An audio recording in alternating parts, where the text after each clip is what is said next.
नमस्कार दर्शकों, निदानम के इस अगले एपिसोड में या इस वीडियो में आपका स्वागत है। आप लोग जैसे जानते ही हैं कि हम लोग यहाँ पर ग्रह और हम इस श्रृंखला में हम लोगों ने सूर्य और चंद्र, फिर मंगल और बुध, फिर गुरु और शुक्र, इन 6 ग्रहों के बारे में जानकारी हासिल की। अब आज के इस एपिसोड में हम बाकी के जो शेष 3 ग्रह हैं, शनि ग्रह और राहु केतु, इनके बारे में जानकारी प्राप्त करेंगे। तो जैसे कि दर्शकों आप लोगों को पता ही है कि हर ग्रह किसी न किसी का कारक होता है। तो यहाँ पे शनि ग्रह जो है वो सेवक का कारक है। सेवक से मतलब कि जो हमारे आसपास हमारे अधीनस्थ जो लोग काम करते हैं, नौकर चाकर, या मान लो आप लोग किसी फैक्ट्री को चलाते हैं या आपका कोई भी काम है, तो आपके यहाँ जो लोग काम करते हैं, मातहत जिनको कहते हैं हम, उन लोगों का कारक है या उन्हें रिप्रेजेंट करता है। ये इसका अधिकार बहुत सारी चीज़ों पर होता है, खास तौर पे तेल, उससे जुड़े व्यापार, लोहा, उससे जुड़े व्यापार। तो दर्शकों, जिनका शनि ग्रह अच्छा होता है या शनि ग्रह जो है वो सही अंशों में होता है, सही स्थान पर होता है, तो उनका कार्य, उनका व्यवसाय, वो सब बहुत अच्छा चलता है। इसके अलावा जो एक मौलिक गुण है शनि का, वो ये है कि वो कहीं ना कहीं लोगों से डिटैच रहता है, करता है। जैसे कि आप लोग जानते ही हैं कि शनि जो है वो सूर्य के पुत्र हैं और वो उनसे नाराज होकर चले गए थे, दूर रहते थे उनसे बहुत। और हम सौरमंडल में भी आप देख सकते हो कि सूर्य से शनि ग्रह बहुत दूर है ना। और एक चक्कर जो है सूर्य का, एक पूरा चक्कर वो 30 साल में पूरा करते हैं, तो बहुत धीरे उनकी गति है। तो जिनका शनि ग्रह प्रबल होता है या जिनके कुंडली में शनि का प्रभाव ज़्यादा होता है, उनके काम थोड़े धीरे धीरे होते हैं। ऐसा नहीं है मित्रों कि काम नहीं होगा, काम ज़रूर होगा, बहुतों से बहुत अच्छा होगा, ठोस होगा, लेकिन थोड़ा धीरे होगा, बस यही है। शनि ग्रह की खासियत और एक क्या है कि वो बहुत न्यायप्रिय हैं। एक्चुअली उनको न्यायकर्ता का स्थान दिया गया है। वो जब भी उनकी महादशा या उनकी अंतरदशा आती है, तब हमेशा वो न्याय करते हैं। अगर आपने सबके साथ सदव्यवहार किया है, खास तौर पे अपने मातहत लोगों के साथ, नौकर चाकर, सेवकों के साथ, तो वो अति प्रसन्न रहते हैं, है ना। जैसे कि अगर आप मान लो उनको तंग करते हैं, नौकरों को परेशान करते हैं, बात बात पे उनके पैसे काटते हैं, आप शब्द बोलते हैं, तो आप मान के चलिए कि आपका व्यवसाय तो चौपट होने ही वाला है ना। और अगर आपको शनि ग्रह को अच्छा करना है तो सबसे पहली बात कि आप उनको अच्छा रखें, अपने नौकर चाकरों को, उनके पैसे बात बात में न काटें, ज़्यादा चिड़चिड़ न करें, आराम से प्यार से उनको समझाएं। मेरे एक मित्र परिवार है, उसमें एक छोटा सा मैं आपको एग्जाम्पल देना चाहती हूँ। उनके घर में क्या था, वो हमेशा ऐसे बोलते थे कि जो पिता जो हैं, घर के मुखिया जो हैं, वो क्या करते थे, जिस दिन नौकर उनका कोई वास तोड़ देता था या कोई मान लो बड़ा महंगा सा टी सेट है वो तोड़ देता था, उस दिन वो उसको 100 रुपये देते थे। तो मतलब वो लोग सब हंसते थे कि ये क्या बात हुई, ऐसे थोड़ी कोई होता है। वो बच्चों को थोड़ा अच्छा भी नहीं लगता था, लेकिन कहीं ना कहीं ये चीज़ उनको बहुत लाभ देती थी कि एक टी सेट या एक डिनर सेट की जगह और बहुत से आ जाएंगे, लेकिन नौकर ने दुखी या भयभीत नहीं होना चाहिए।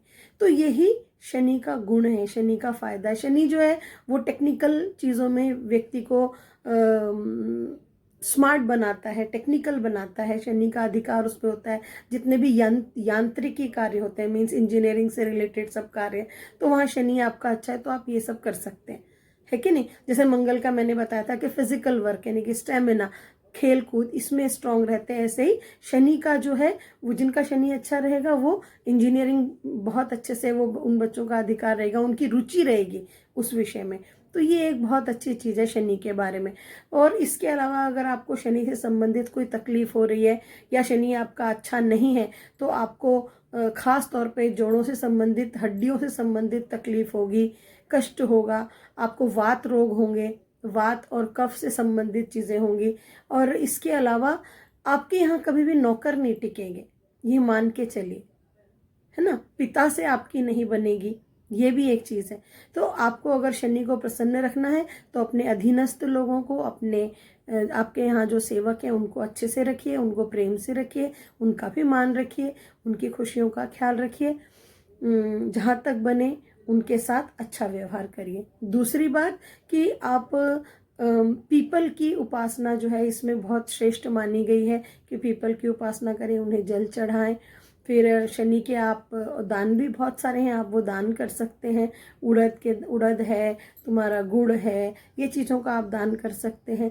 तेल है, तेल पे उनका अधिकार होता है, वो कर सकते हैं। तो आपके कष्टों में थोड़ी आपको राहत मिलेगी। लेकिन सबसे बड़ी और महत्वपूर्ण चीज़ है कि आप इनसे संबंधित अपने व्यवहार को सही करें।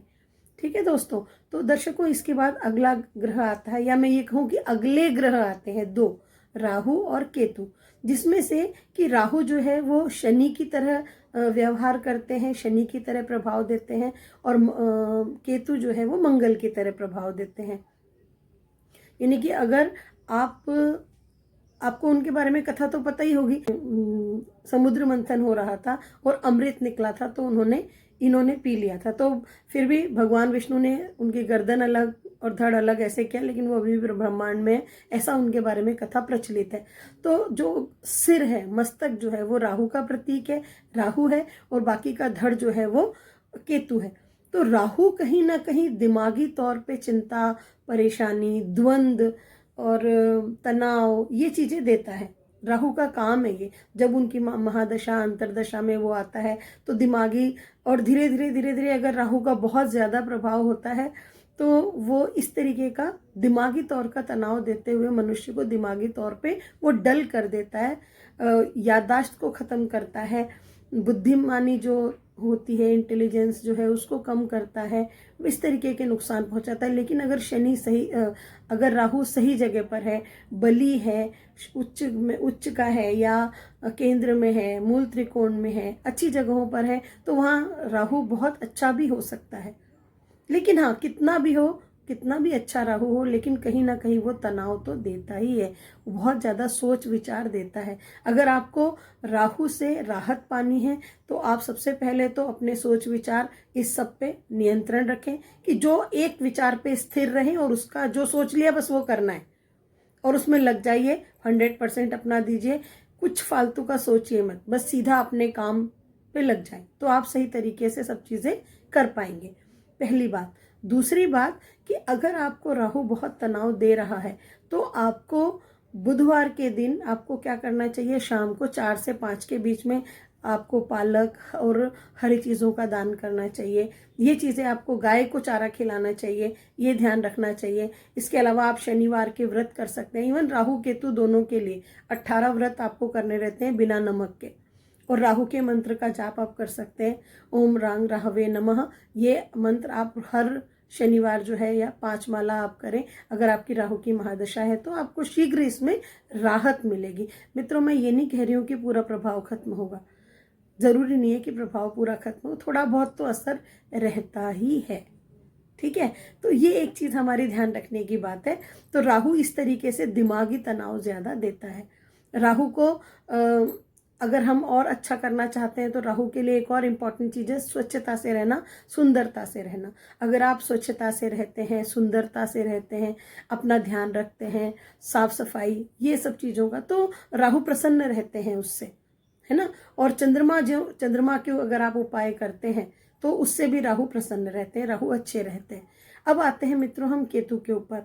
तो केतु जो है उनको चंद्रमा उनके मित्र नहीं है बिल्कुल भी, शुक्र उनकी बिल्कुल भी मित्र नहीं है, शत्रुवत ही समझ लीजिए। तो उनको बहुत ज़्यादा कहना चाहिए, जो संसारिक चीज़ें हैं उनसे वो पसंद नहीं है।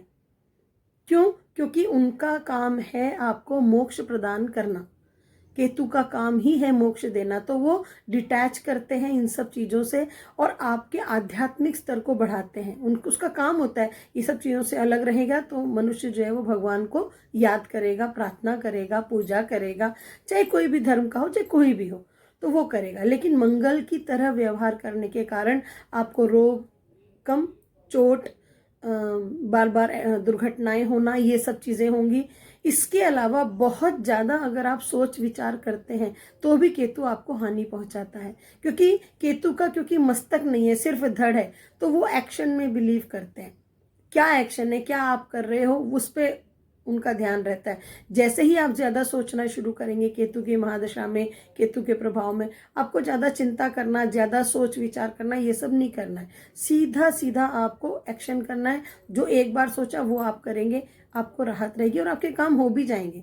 कहीं ना कहीं केतु जो है वो शुभ ग्रह ही कहा जाता है, पर उसका प्रभाव तो रहता है। बार बार दुर्घटनाएं होती हैं, चोट लगती है, आपको हड्डियों की जो तकलीफ है वो हो सकती है। इसके अलावा केतु को जो है वो सब आप सात्विक व्यवहार करें, अच्छे से रहें, मन में आप लोभ चोट ये सब चीज़ें न रखें, तो केतु आपका अच्छा रहता है। केतु आपको बहुत अच्छा बिजनेसमैन भी बना सकता है, केतु आपको बहुत अच्छा इंजीनियर भी बना सकता है। वो बुद्धि देता है, ज्ञान देता है। अगर आप वो सारा व्यवहार अच्छा करते हैं तो केतु आपका अच्छा ही रहेगा, है ना।